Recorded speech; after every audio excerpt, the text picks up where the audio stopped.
Yep, we're back at the heart labyrinth one more time. Different thought.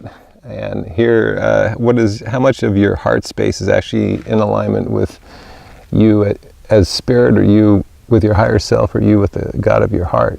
How much limitation is on your ability to truly feel loved?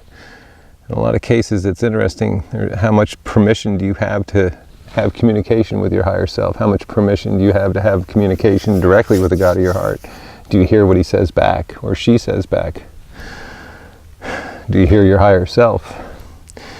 Your affinity with others is another piece of it, but getting to know who you are deep in your heart space is a truly valuable quest for us all to undertake at all times, being true to ourselves, being true to our emotions, being true to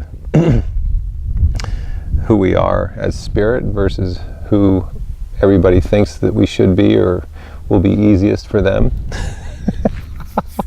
In some cases, that's what it is. So, as we grow up, there's a lot of programming on how we as either gals or guys are supposed to feel from our heart. And the key thing is to look and see how much that information is actually yours and how much of it is everybody else's but yours.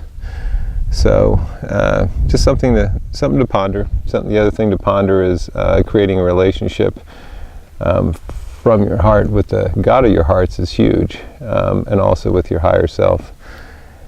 Living from the heart is a great thing, but it's also good to be able to see clearly whose information it is, and then whether or not it's your path or somebody else's that wants you to take on their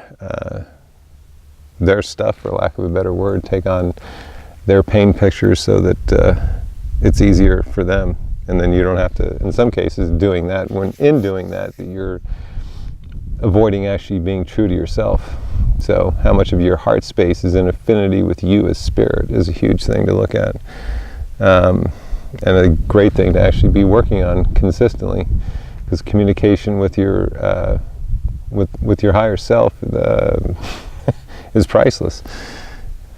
You're never alone. The information is always in your best and highest good, and in affinity with what you came down to do. So something to certainly work on. So basically, open up your heart space, especially with the God of your hearts, and especially with your higher self. And take all the rings of everybody else's information and everybody else's expectations and everybody else's responsibility energy out of your heart space, so that you can actually have your heart space be in affinity with who you are as spirit and with the God of your hearts as well. So make it a fabulous afternoon. Keep your heart wide open, and until the next time, thanks for stopping by.